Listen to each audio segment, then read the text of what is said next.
Seguimos dialogando con el presidente del Banco de Previsión Social, Ernesto Murro. Vamos a pasar al tema de las AFAP. A usted no le gustaron mucho las AFAP desde el arranque, así lo ha planteado muchas veces. ¿Cómo ve esta posibilidad que se está barajando ahora de que aquellos trabajadores que voluntariamente ingresaron a AFAP puedan salirse? Bueno, en primer lugar, José, nosotros fuimos y somos críticos del sistema que nos toca administrar. Pero esto es lo que hasta ahora ha decidido el pueblo uruguayo a través de sus instituciones, y entonces nuestra obligación, independientemente de nuestra opinión personal, es tratar de que este sistema funcione lo mejor posible. Y yo diría, nunca le fue tan bien al sistema como en esta administración. Yo sé que a las AFAP les cuesta reconocer esto, pero nunca les fue tan bien. O sea, ¿qué quiere decir que nunca les fue tan bien? Nunca hubo tanta gente trabajando en Uruguay, nunca hubo tanta gente trabajando en Uruguay, y somos los mismos 3 millones y pico desde que yo era chiquito. Nunca hubo tanta gente registrada en la Seguridad Social, hemos crecido un 50% en registro a la Seguridad Social, nunca hubo tantas empresas registradas y cotizando a la Seguridad Social, y en el caso de más de 1 millón de personas afiliadas a las AFAPs, nunca hubo un índice tan bueno de cotizantes a las AFAPs, porque una cosa es estar afiliado, pero en la AFAP lo que vale, o lo que puede valer, es la platita que entra en la cuenta. Bueno, esa platita que entra en la cuenta está entrando mucho más periódicamente, lo cual es bueno, está entrando más cantidad de plata por trabajador, lo cual también es bueno, y esto es parte de la administración que se está haciendo del sistema. ¿A usted y reitero, no le cambia que digamos que la administradora más importante, que tiene un volumen altísimo, un porcentaje altísimo de los cotizantes, sea una empresa del Estado, digamos? Yo creo que esa es una cosa típica de los uruguayos y buena. O sea, el Uruguay es el país menos privatizado de América Latina y el más que quiere más al Estado. Somos críticos del Estado, pero críticos para que el Estado sea cada vez mejor, no críticos para eliminarlo. Yo creo que esta es una buena característica del pueblo uruguayo, demostrada reiteradamente y en diversas cosas.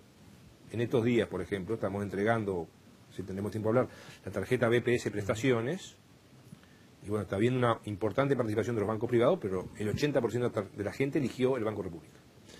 Con la AFAP pasa lo mismo. La AFAP República tiene el 40% de los afiliados y tiene más del 50% del fondo en plata administrado. Esta es una característica de los uruguayos. Yo creo creo que dentro de lo que es el sistema, esta es una buena característica. ¿Está bien? En otros países de América Latina que se privatizó también la seguridad social, incluso en algunos países que se crearon AFAP parecidas a la República AFAP, no tuvieron el mismo resultado.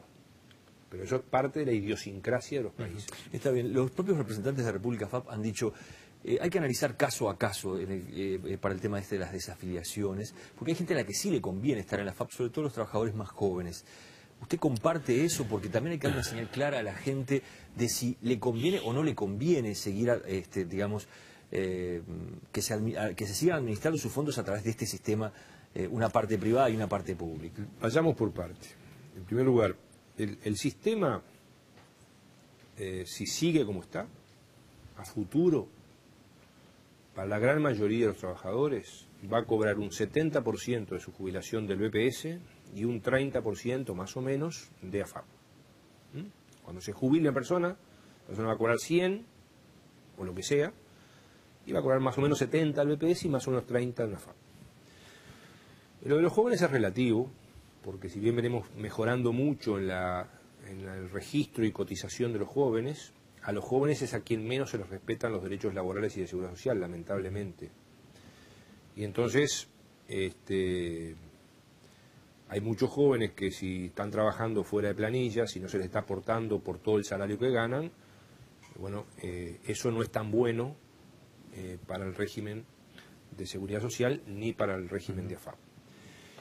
Lo que yo creo que hay, y me parece que esta es la gran buena noticia nueva, es que ahora hay un acuerdo básico en el país de promover mecanismos de desafiliación de AFAP, que antes no lo había, porque cuando se creó este sistema en 1996, quienes lo propusieron, quienes lo promovieron, no querían que hubiera desafiliación. Tanto es así que la gente se afiliaba sabiendo, no sabiendo, con buena información, con mala información, porque le daban un regalito, lo que fuera, se afiliaba, y después que firmaba la afiliación no se podía desafiliar nunca más. Y yo creo que eso no está bien. Creo que eso no está bien. Acá ha habido muchas quejas, por ejemplo, por el corralito mutual. Bueno, ahora se abre el corralito mutual todos los meses de febrero de cada año, y la gente que se quiere cambiar de mutualista se cambia. En cambio, esto no se podía hacer con las AFAPs. Pero la gente tiene clara, digamos, ¿usted piensa que tiene la información suficiente como para tener a esta altura muchos trabajadores la noción de si realmente les conviene o no les conviene seguir en una Yo lo que AFAP, creo primero que existe esta conciencia nacional, aún de quienes, reitero, promovieron esto y no querían que la gente tuviera la oportunidad de desafiliarse, porque los decretos que hubieron de desafiliación fueron muy parciales, y casi todos ellos en periodo postelectoral. Y ahora existe, este fue el punto de mayor consenso en el diálogo nacional, concretamente en el acta del 23 de mayo del diálogo nacional, fue el punto de mayor consenso, fue promover mecanismos de desafiliación de AFAP. ¿Está bien? Entonces yo creo que esta es la buena noticia que hay. ¿Cómo esto va a ser para quienes sí, para quienes no? Hay que verlo. Sin duda que va a ser opcional, sin duda que tiene que haber mucha información, sin duda que el BPS tiene un rol fundamental en dar esa información, como ya lo hemos hecho para los otros decretos acotados, escasos que hubieron. O sea, ¿quién implementó esto? A nosotros, a este directorio ya le tocó implementar un decreto de desafiliación.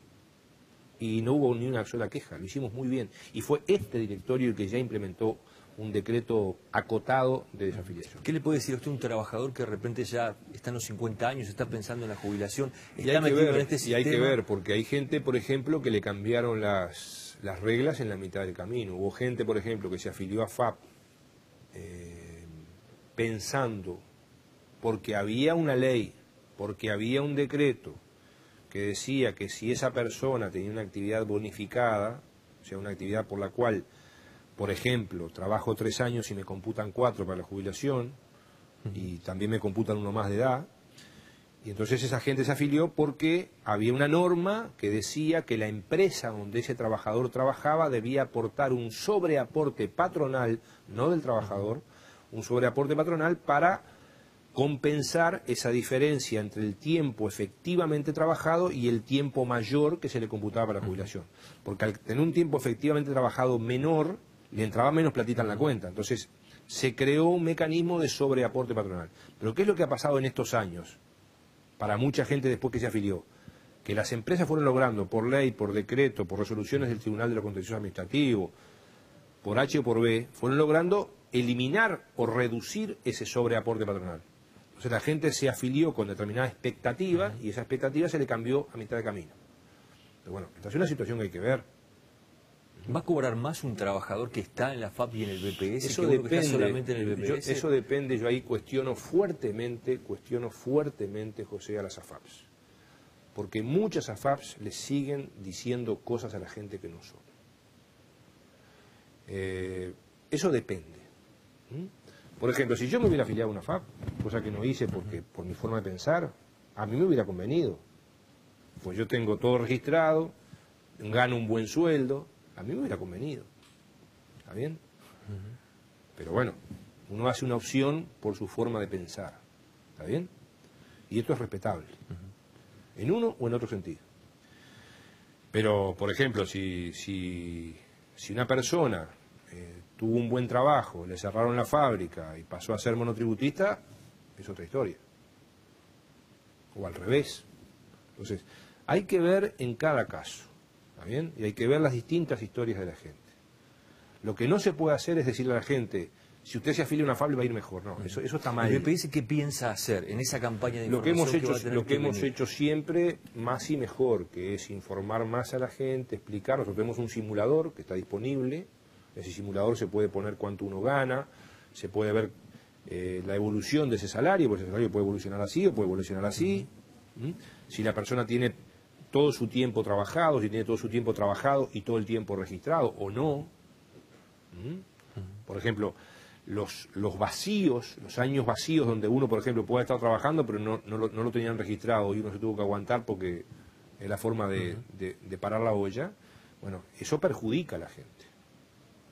Entonces, hay que analizar caso a caso, pero sin duda que yo creo que hay que dar esta posibilidad y yo creo que la gran buena noticia es que ahora hay un consenso nacional y hay un ámbito que esperemos que se restituya lo antes posible, que es el Diálogo Nacional de Seguridad Social, para analizar este tema con la mayor seriedad y profesionalidad. ¿Se puede ir barajando alguna fecha donde pueda empezar a estar, donde vaya a estar efectivo esto ya? Yo creo que más que la fecha, José, lo importante es que se le asegure a la gente las garantías y esto se haga, reitero, con la mayor razonabilidad, porque también hay gente que se afilió a veces a una FAP, no para ganar más como jubilado, sino para aportar menos como trabajador. Entonces, vamos a poner ejemplo. Una persona que gana 100.000 pesos, si se afilia a una FAP, aporta por 80. Estoy diciendo aproximado. ¿Está bien? Se ahorra el aporte por los otros 20.000 pesos. Pero eso es mientras gana 100.000. O sea, ahí se afilió no pensando en que le iba a dar mejor la jubilación, sino pensando en cuánto me puedo ahorrar ahora, que estoy vivito y coleando, de aporte a la seguridad social. Pero resulta que esa misma persona después perdió, por ejemplo, perdió el cargo político que tenía o perdió el buen puesto que tenía en la empresa privada. Entonces cayó. Dice, no, ahora no me conviene, ahora me conviene afiliarme al BPS. Entonces pide la desafiliación. Entonces la realidad es muy compleja. Yo creo que hay que analizar todo esto, hay que hacerlo con la mayor razonabilidad, con la mayor seriedad, como sabemos hacer las cosas los uruguayos, con el mayor consenso posible. Yo creo que ahí se van a encontrar las mejores soluciones para la gente. ¿2013 puede ser el año donde esto es...? Yo creo que sí, sí, no, sin duda. Sin duda que 2013 puede ser, y esperemos que lo sea. Gracias por haber venido hoy. Gracias, José. Nosotros nos vamos a la pausa, luego vamos a cambiar totalmente de tema. La semana pasada hablábamos con el director del INAU, Jorge Ferrando. Hoy lo vamos a hacer con una asociación que se ha creado de padres adoptantes que quieren plantear también su punto de vista sobre las polémicas que se han generado con la adopción de niños aquí en el Uruguay. Ya regresamos.